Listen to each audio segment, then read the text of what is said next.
Est-ce que vous aussi, des fois, vous n'avez pas l'impression que le Dieu de l'Ancien Testament, il est un peu différent du Dieu du Nouveau Testament? Vous savez, comme si le Dieu de l'Ancien Testament, c'était le Dieu de l'Ancien Temps, comme la cassette, là. C'était le Dieu 1.0. Et dans le Nouveau Testament, on a un Dieu moderne, 2.0.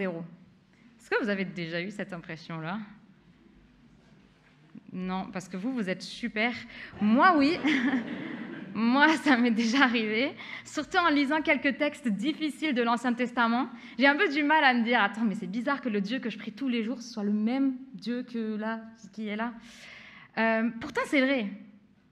Il y a un seul Dieu. Un seul Dieu qui ne change pas, qui n'évolue pas, comme la cassette qui passe à la clé USB. Il n'évolue pas, Dieu, il ne change pas, c'est ce qui fait qu'il est Dieu. L'Ancien Testament est très précieux, je pense, pour nous révéler qui est Dieu et quel est son caractère et quels sont ses plans pour nous, aujourd'hui. Alors, depuis la semaine dernière, on vous propose, avec Stéphane, de découvrir quel est le projet de Dieu pour le monde, quel est le plan de Dieu pour le monde, au travers de textes clés de l'Ancien Testament. La semaine dernière, on a vu Genèse 12. Aujourd'hui, je vous propose de regarder à Exode 19. C'est un chapitre super important dans la Bible. C'est le moment où Israël arrive au mont Sinaï après avoir fui l'Égypte. C'est le moment où Moïse va... Vous savez, vous vous rappelez? Comme si on y était. C'est le moment où Moïse va recevoir et transmettre les 10 commandements. Alors, en fait, ça va se passer en Exode 20, mais Exode 19, ça prépare le terrain à ça, à ce moment-là. Alors, avant de lire le texte, Exode 19, 1 à 8, je vous invite simplement à prier. Seigneur, merci pour ta présence au milieu de nous. Merci parce que tu es le même, hier, aujourd'hui et pour l'éternité. Alors, Dieu d'éternité, nous faisons appel à toi. Nous te demandons de venir te révéler à nous tel que tu es vraiment. Aide-nous à être à l'écoute de ce que tu as à nous dire ce matin, à ne pas t'enfermer dans une boîte, mais à te laisser être qui tu es, vraiment. Ouvre nos oreilles, Seigneur, pour qu'on puisse entendre ta voix. Ouvre notre intelligence pour que nous puissions comprendre ce que tu as à nous dire et ouvre nos cœurs pour que nous puissions laisser ton esprit nous transformer par ta parole. Amen. Nous lisons en Exode 19, à partir du 1er verset. Le 3e mois, à compter de leur sortie d'Égypte, jour pour jour, les Israélites arrivèrent au désert du Sinaï. Partis de Réphidim, ils arrivèrent au désert du Sinaï et campèrent dans le désert. Israël campa là, en face de la montagne. Moïse monta vers Dieu. Le Seigneur l'appela de la montagne et lui dit : « Voici ce que tu diras à la maison de Jacob, ce que tu annonceras aux Israélites. Vous avez vu vous-même ce que j'ai fait à l'Égypte. Je vous ai porté sur des ailes d'aigle et je vous ai fait venir à moi. Maintenant, si vous m'écoutez et si vous gardez mon alliance, vous serez mon bien propre parmi tous les peuples, car toute la terre m'appartient. Quant à vous, vous serez pour moi un royaume de prêtres et une nation sainte. Voici ce que tu diras aux Israélites. » Moïse vint appeler les anciens du peuple et leur exposa toutes ces paroles comme le Seigneur le lui avait ordonné. Tout le peuple répondit ensemble : « Tout ce que le Seigneur a dit, nous le ferons. » Moïse répéta au Seigneur les paroles du peuple.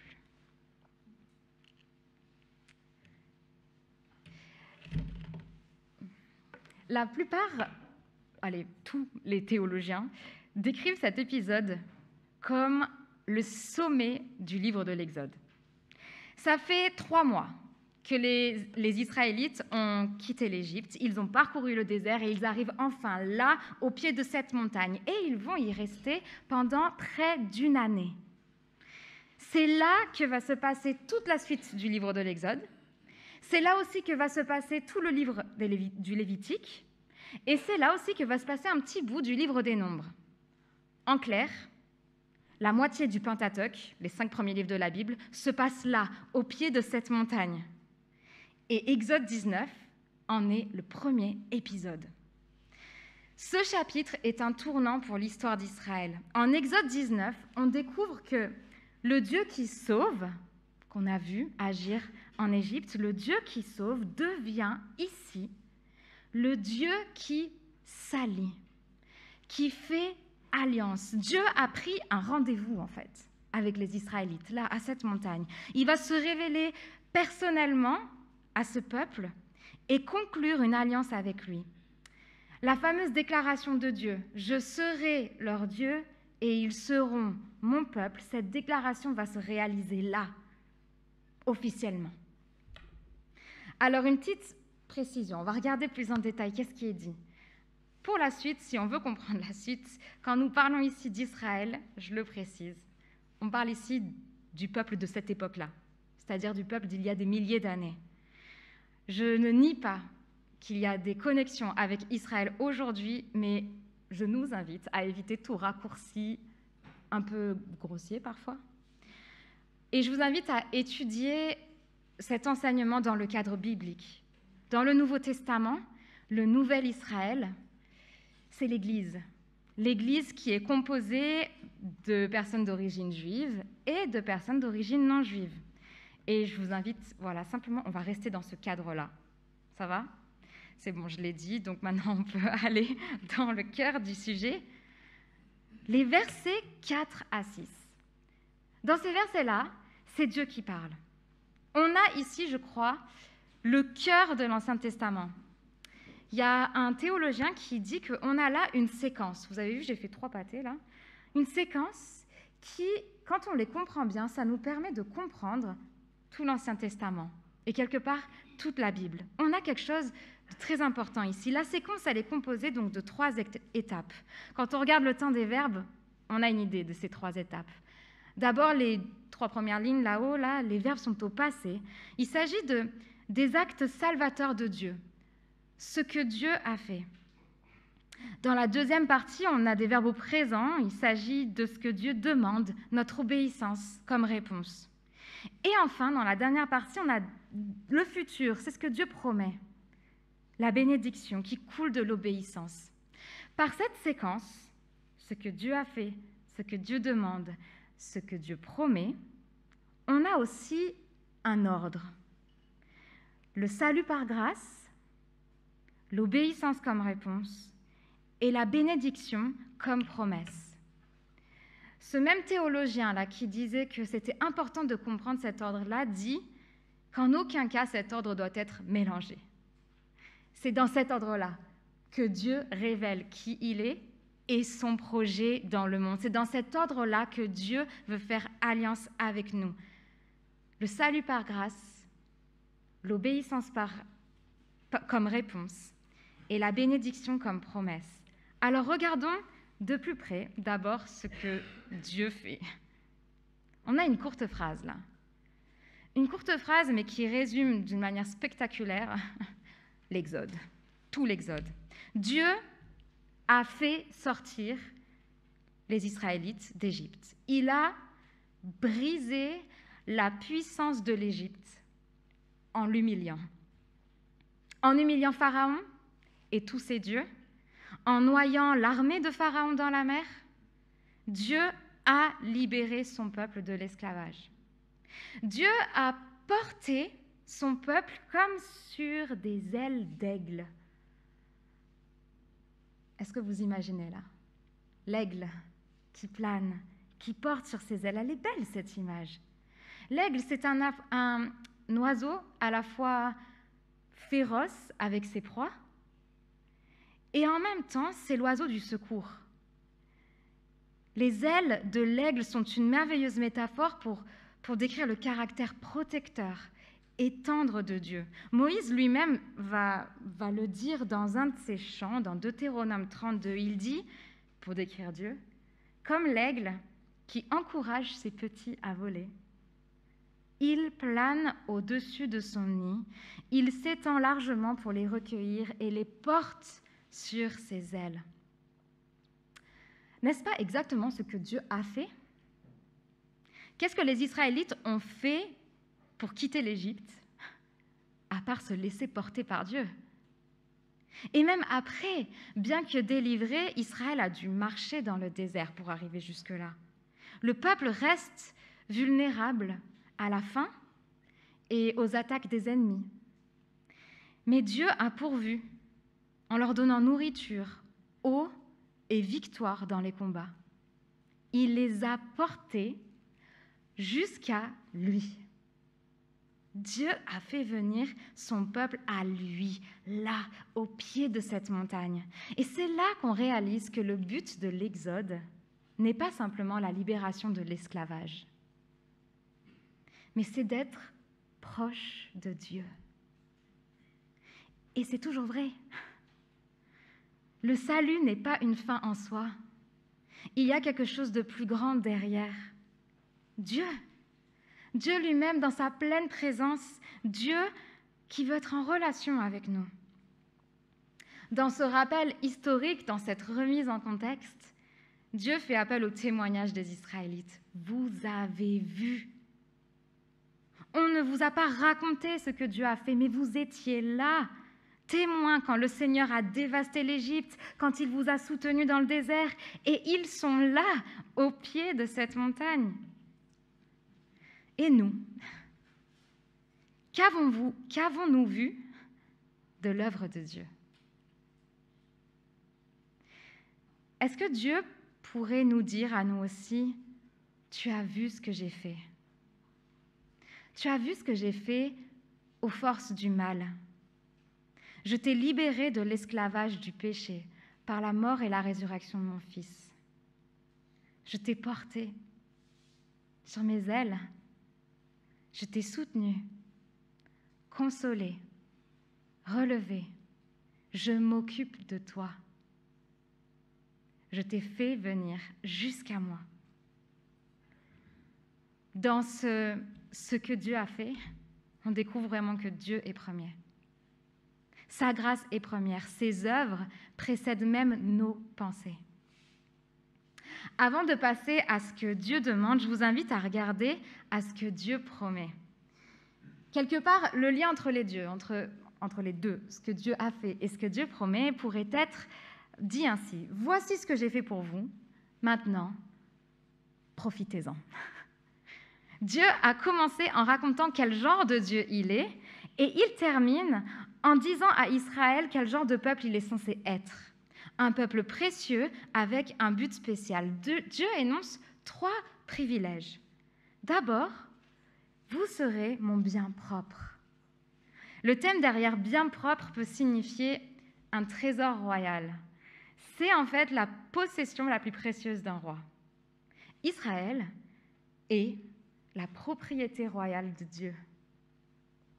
On peut être choqué par l'exclusivité dans le choix de Dieu. Qu'est-ce qu'ils ont fait qui fait qu'ils sont si précieux? Pourquoi Dieu a choisi Israël parmi toutes les nations? Moïse l'explique en Deutéronome 7 ainsi. Il dit « Ce n'est pas parce que vous surpassez en nombre de tous les peuples que le Seigneur s'est épris de vous et qu'il vous a choisi. Car vous êtes le plus petit de tous les peuples. C'est parce que le Seigneur vous aime. » Waouh! Quelle déclaration d'amour! Ce qui faisait la valeur d'Israël, ce n'était pas sa grandeur, ni ses mérites, ni ses qualités, c'est uniquement l'amour que Dieu lui portait. En précisant que toute la terre est à lui, ici, Dieu se place en créateur de tous. D'ailleurs, c'est très surprenant ce qu'il fait là. Dieu est en train de dire, tous les peuples, je suis souverain sur tous les peuples, pas que sur Israël. Mais en choisissant Israël, il en fait le centre de son plan de rédemption pour le monde. Il en fait les joyaux de sa couronne. N'en est-il pas de même pour nous, le nouvel Israël? Quel enseignement précieux sur notre identité. Je suis trop contente de la manière dont Nadège l'a apporté juste avant. Il peut y avoir des moments où on ne se sent pas si précieux que ça. On peut être accablé par nos luttes personnelles, par le stress du quotidien, par l'anxiété, par les échecs, par nos limites, par notre péché. Mais avons-nous conscience que nous sommes le trésor de Dieu? Car nous avons été rapprochés de lui par Jésus-Christ. Dieu nous aime. Il t'aime. Mais pas parce que tu le mérites, ni parce que tu aurais plus de valeur qu'un autre, mais simplement parce qu'il t'aime. C'est l'amour qu'il a pour toi qui fait que tu as de la valeur à ses yeux. J'aime trop cette phrase. Je vais me la redire à moi. C'est l'amour qu'il a pour toi qui fait que tu as de la valeur à ses yeux. Ça me fait penser à un ami qui disait toujours avec le sourire, « Moi, je suis le chouchou de Jésus. » Mais vous savez, il ne le disait pas avec orgueil ou parce qu'il se pensait meilleur que les autres. En fait, il disait ça juste parce qu'au fond de lui, il savait qu'il était comme un trésor dans les mains de son papa. Je crois que si on loupe cette étape de l'amour de Dieu, pour nous, on peut passer à côté de beaucoup de choses, si ce n'est tout l'enseignement biblique en fait. Alors, après avoir précisé cette identité, Dieu précise le but du peuple avec deux missions, deux expressions, royaume de prêtres et nation sainte. Quand il dit royaume de prêtres, il dit ici que chaque membre du peuple était censé être un prêtre. C'est-à-dire quelqu'un qui a le privilège d'entrer dans la présence de Dieu.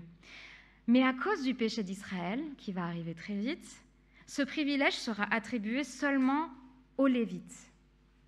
Mais cette vocation sacerdotale avait aussi une dimension communautaire. Israël devait être un peuple prêtre, un médiateur entre Dieu et le reste du monde. Autrement dit, Dieu ne choisit pas Israël pour qu'il garde la bénédiction pour lui, pour qu'il garde la présence de Dieu pour lui, mais qu'il soit un canal de cette bénédiction. Ici, on touche la promesse qui avait été faite à Abraham. « Par toi, je bénirai les nations ». Et ça, c'est fortement lié à la deuxième expression, une nation sainte. Être saint, ça signifie appartenir à Dieu et refléter son caractère. Israël était appelé à être un peuple à part, différent, marqué par la présence du Dieu vivant au milieu de lui. Dans sa manière de vivre, dans sa pratique de la justice et de la miséricorde, Israël devait être un témoignage public, une démonstration visible de la gloire de Dieu. Dieu promet ici une identité et une mission par lesquelles Israël devait révéler au monde qui est Dieu. Et Jésus a la même mission pour son Église. Pierre reprend les mêmes termes d'Exode 19 ici pour décrire la vocation de l'Église. Il dit « Vous êtes une lignée choisie, un sacerdoce royal, un royaume de prêtres, une nation sainte, un peuple que Dieu s'est acquis, pour que vous annonciez les hauts faits de celui qui vous a appelé des ténèbres à son étonnante lumière. Vous qui autrefois n'étiez pas un peuple, vous êtes maintenant le peuple de Dieu. Vous qui n'aviez pas obtenu compassion, vous avez maintenant obtenu compassion. » Alors, on en vient à ce que Dieu demande. Il y a un « si » à ces promesses. Ce « si » forme un pont, vous avez vu, entre ce que Dieu a fait et ce que Dieu promet. Si vous m'écoutez et gardez mon alliance, en d'autres termes, si vous obéissez à ce que je vous dis, et si vous respectez mon alliance, si vous restez fidèles, alors vous vivrez comme mon bien précieux, comme mon trésor, vous serez royaume de prêtres et nation sainte. Bon, comment comprendre cette condition? Je me suis torturé l'esprit pour cette partie-là. Je vous donne juste le résultat de mes pensées. Je crois que Dieu ici invite son peuple à une relation vivante. Une relation où le peuple a toute sa part. Dieu, il n'est pas muet. Il parle et il a des choses à dire. D'ailleurs, c'est ce qu'il va transmettre après avec les 10 paroles, les 10 commandements et toute la loi qui suit. Son désir est clair. Il souhaite que son peuple soit caractérisé par l'écoute et l'obéissance. Un peuple qui s'attache aux paroles de Dieu. Ceci invite, je crois, le peuple à une réponse de ce que Dieu a fait. Rappelons l'ordre de la séquence. Les Israélites sont déjà sauvés, rachetés par le sang de l'agneau pascal avant même que Dieu donne la loi. Imaginez si l'ordre avait été inversé, si l'obéissance devait précéder le salut ici, si Dieu avait dit à Moïse « Si vous m'obéissez et que vous gardez mon alliance, alors je vous porterai sur des ailes d'aigle. » Franchement, il n'y aurait pas eu d'exode, quoi. Ce serait vite plié, cette affaire. En fait, même dans l'Ancien Testament, le salut est un acte gratuit de la grâce de Dieu. L'obéissance vient ensuite comme une réponse, la réponse la plus naturelle à cette grâce. C'est la meilleure manière d'exprimer notre gratitude. Ceci invite aussi le peuple à participer à l'alliance. Quand on y réfléchit bien, l'obéissance, c'est la seule manière de devenir royaume de prêtres et nation sainte. C'est logique, non? Est-ce qu'on arriverait à imaginer être prêtre en n'écoutant pas le Dieu qu'on est censé servir? Est-ce qu'on pourrait imaginer être des représentants de Dieu sur terre en lui étant totalement infidèles? C'est là que la loi trouve tout son sens. La loi devait permettre à Israël de profiter pleinement des bénédictions de Dieu. Un commentateur dit « La loi n'est pas donnée au peuple pour qu'il se sauve lui-même, mais pour qu'il continue à jouir du salut qui lui a déjà été donné. » Si je devais prendre une illustration pour comprendre cette alliance, on pourrait penser à une relation amoureuse entre un homme et une femme. C'est très différent, ces trucs-là, un homme, une femme. Ouf. Alors en plus, quand ils s'aiment, ça donne des fois des hauts et des bas. Voilà. Bon, pour que ça fonctionne, ce projet-là, pour qu'ils puissent vivre leur amour en toute liberté et en sécurité, il faut un cadre, un truc qui les protège, qui protège leurs relations et qui les protège d'eux-mêmes aussi. Dans la Bible, ce cadre s'appelle le mariage. C'est un engagement réciproque et fidèle. C'est le fameux « je te choisis, toi et personne d'autre ». D'ailleurs, c'est trop intéressant parce que c'est ça que Dieu exprime dans le premier commandement. Il dit « tu n'auras pas d'autre Dieu ». Garder l'alliance en ce sens, c'est rester fidèle à son partenaire. Alors bien sûr, c'est une analogie. C'est une analogie. Le mariage humain et l'alliance, ça reste très différent. Mais c'est quand même une analogie que Dieu utilise lui-même pour expliquer au prophète Osée l'infidélité de son peuple. Israël est semblable à une femme mariée à Dieu, mais qui se prostitue. Dans quelques chapitres à peine, juste après que Dieu donne sa loi, juste après que l'alliance soit scellée, Israël va se prostituer en adorant un veau d'or. Est-ce que ça vous fait mal dans votre cœur un petit peu là? J'essaie de provoquer un mal dans notre cœur parce que moi, je vous avoue, cette scène, je la trouve dégoûtante, quoi.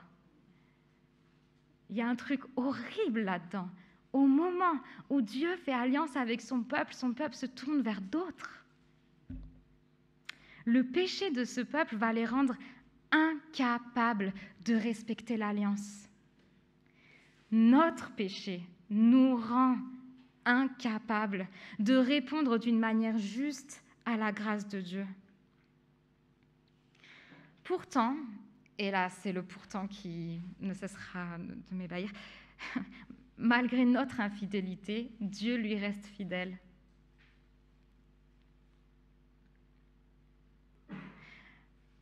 Malgré notre infidélité, Dieu ne nous lâche pas. Il ne nous abandonne pas et il nous aime quand même. Il ne cesse de nous aimer. Il nous a aimés assez pour nous envoyer un Messie, un médiateur d'une nouvelle alliance. Jésus est mort pour la rédemption des fautes commises sous la première alliance, de manière à ce que ceux qui ont été appelés par lui peuvent recevoir l'héritage éternel qui a été promis. Jésus est mort pour nous car nous sommes infidèles. Là où nous avons désobéi, Jésus lui a obéi. Là où nous avons trahi Dieu, Jésus lui est resté fidèle jusqu'au bout, jusqu'à la croix. En fait, je réalise que nous sommes bénéficiaires d'une triple grâce. D'abord, le Dieu de l'univers a choisi de s'allier à l'humanité, à nous, à toi. Il nous a choisis. Deuxièmement, il a envoyé son Fils unique pour remplir notre part des conditions de l'alliance, ce qui était demandé. Et en lui, nous sommes liés à Dieu d'une manière incassable. Et troisièmement, il a envoyé son esprit. Le jour de la Pentecôte, le renouvellement de l'Alliance, il a envoyé son esprit de sorte que nous puissions refléter sa gloire dans le monde.